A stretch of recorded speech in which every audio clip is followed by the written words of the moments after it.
Hi friends, అందరికీ నమస్కారం. Welcome back to JA studies. Friends, ఈరోజు మనము విద్యా దృక్పథాలకు సంబంధించి విశ్వవిద్యాలయ కమిషన్ లేదా రాధాకృష్ణ కమిషన్ గురించి అనేది మనం ఈ వీడియోలో డిస్కషన్ చేసుకోబోతున్నాం.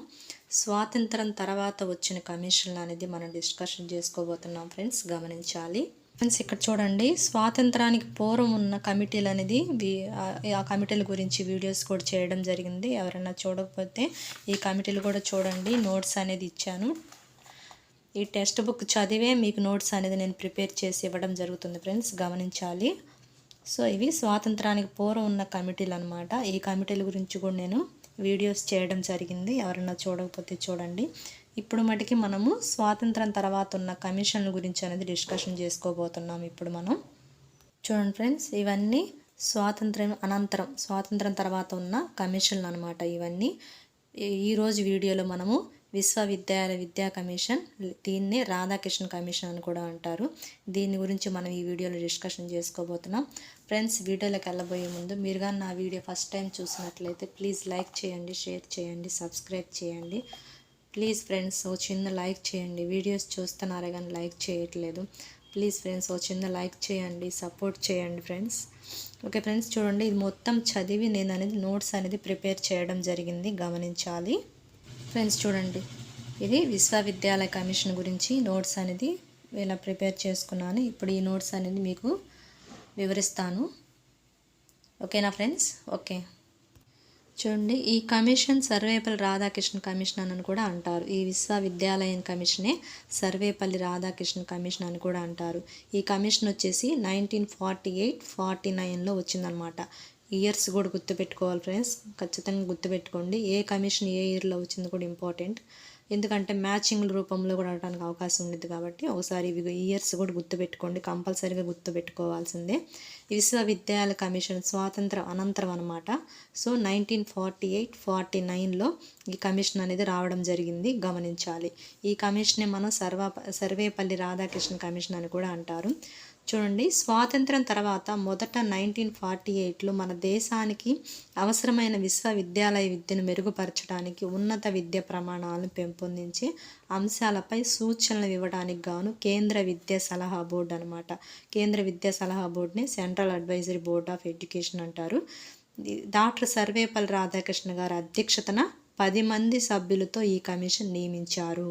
ఎంతమంది సభ్యులతో ఈ కమిషన్ నియమించారంటే సర్వేపల్లి రాధాకృష్ణ గారు 10 మంది సభ్యులతో. 9 మంది సభ్యులు ఉంటారు. 1 మెంబర్ వచ్చేసి చైర్మన్ అనమాట. చైర్మన్ ఎవరు ఈ కమిషన్కి? సర్వేపల్లి రాధాకృష్ణ అనమాట.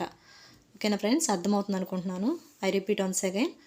స్వాతంత్రం తర్వాత మొదట 1948లో మన దేశానికి అవసరమైన విశ్వవిద్యాలయ విద్యను మెరుగుపరచడానికి, ఉన్నత విద్య ప్రమాణాలను పెంపొందించే ఉన్నత విద్య ప్రమాణాలను పెంపొందించే అంశాలపై సూచనలు ఇవ్వటానికి గాను కేంద్ర విద్యా సలహా board, central advisory board of education వచ్చేసి డాక్టర్ సర్వేపల్లి రాధాకృష్ణ గారి అధ్యక్షతన 10 మంది సభ్యులతో కమిషన్ నియమించారు. గుర్తుపెట్టుకోండి, ఎంతమంది సభ్యులతో అంటే 10 మంది సభ్యులతో. 9 మంది సభ్యులు ఉంటారు. 1 మెంబర్ వచ్చేసి చైర్మన్ అనమాట. ఆ చైర్మన్ ఎవరంటే సర్వేపల్లి రాధాకృష్ణ గారు.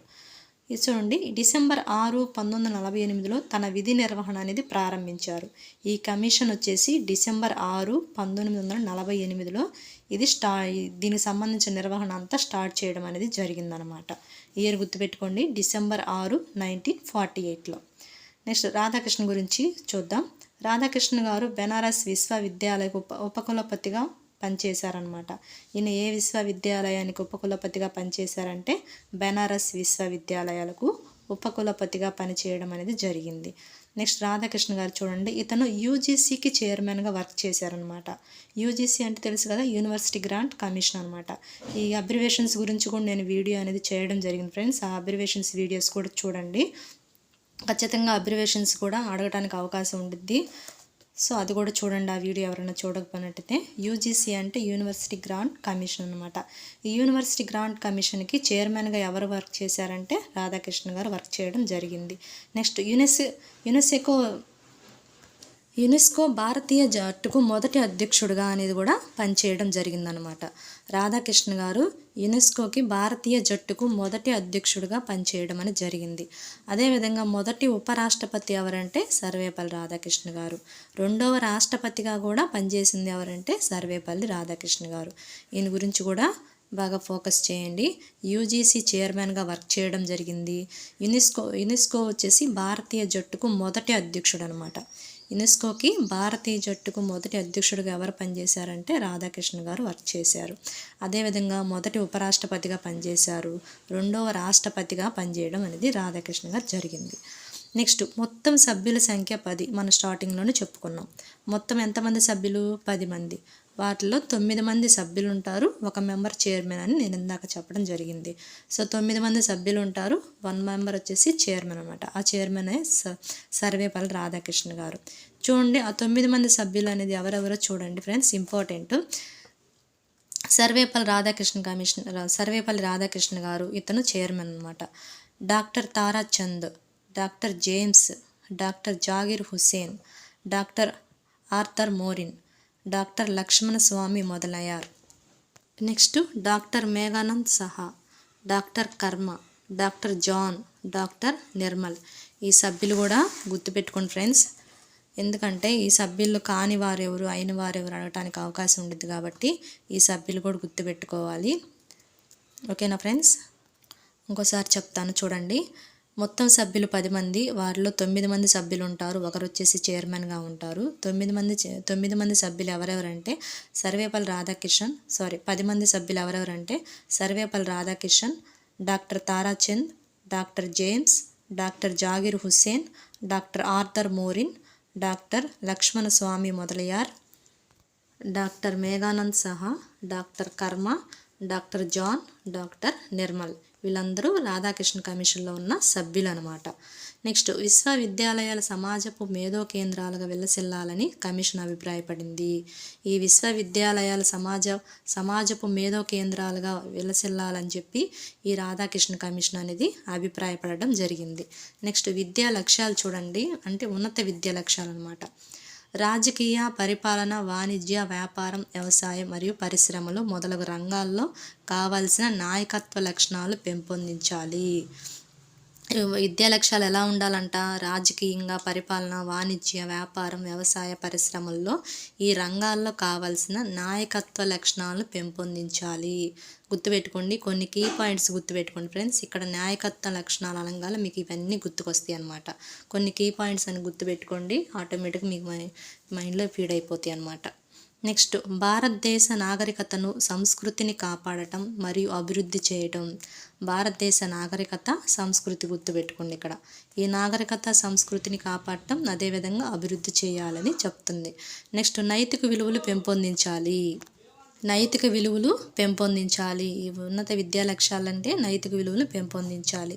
విద్యార్థులకు పౌరసత్వ శిక్షణ అందించడం. విద్యార్థులకు ఏ శిక్షణ అందించాలంటే పౌరసత్వ శిక్షణ అనేది అందించాలి. నెక్స్ట్ విద్యార్థుల్లో శారీరక, మానసిక అభివృద్ధిని కలిగించాలి.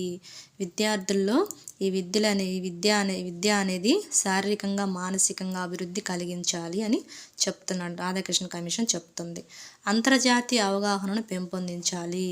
అంతర్జాతీయ అవగాహన అనేది పెంపొందించాలి. ఇవి ఫ్రెండ్స్ విద్యా లక్ష్యాలు, రాధాకృష్ణకు సంబంధించిన విద్యా లక్ష్యాలు అనమాట. నెక్స్ట్ సూచనలు, సిఫార్సులు చూద్దాం. ఇది చూడండి, విశ్వవిద్యాలయ ఉపాధ్యాయులు 4 స్థాయిలుగా వర్గీకరించారు. ఫ్రెండ్స్ ఇంకా ఎవరన్నా లైక్ చేయకుండా వీడియో చూస్తున్న వాళ్ళు ఎవరన్నా ఉంటే లైక్ చేయండి ఫ్రెండ్స్, ప్లీజ్ ఫ్రెండ్స్ సపోర్ట్ చేయండి. విశ్వవిద్యాలయ ఉపాధ్యాయులను ఎన్ని స్థాయిలుగా వర్గీకరించారంటే 4 స్థాయిలుగా వర్గీకరించారు. మోస్ట్ ఇంపార్టెంట్ 4 స్థాయిలుగా వర్గీకరించిన కమిషన్ ఏదంటే రాధాకృష్ణ కమిషన్ అనమాట. ఫస్ట్ వన్ వచ్చేసి ప్రొఫెసర్, సెకండ్ వచ్చేసి రీడర్, థర్డ్ వన్ వచ్చేసి లెక్చరర్, 4వది వచ్చేసి ఇన్స్ట్రక్టర్ అనమాట. వీళ్ళతో పాటు పరిశోధక విద్యార్థులు కూడా ఉంటారు. వీళ్ళలో ఉంటారనమాట.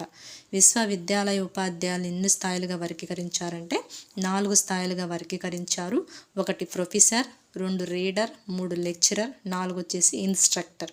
వీళ్ళతో పాటు పరిశోధక విద్యార్థులు కూడా ఉంటారు. ఫ్రెండ్స్ గుర్తుపెట్టుకోండి. మాధ్యమిక విద్యా దశలో విద్యా ప్రమాణాలు పెంచాలి.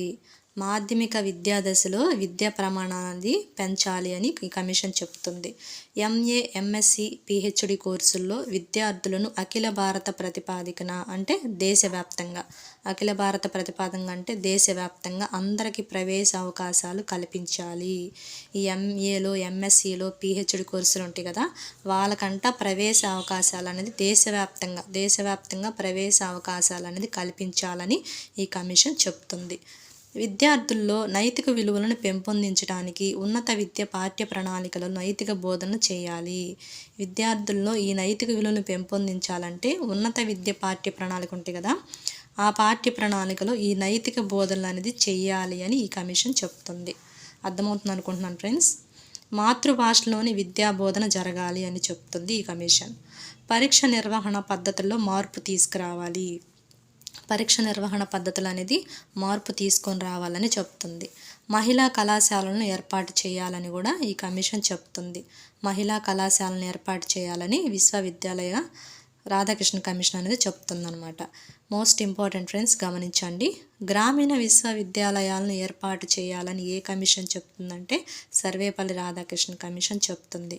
గ్రామీణ విశ్వవిద్యాలయాలను ఏర్పాటు చేయాలని ఏ కమిషన్ చెప్తుందంటే సర్వేపల్లి రాధాకృష్ణ కమిషన్.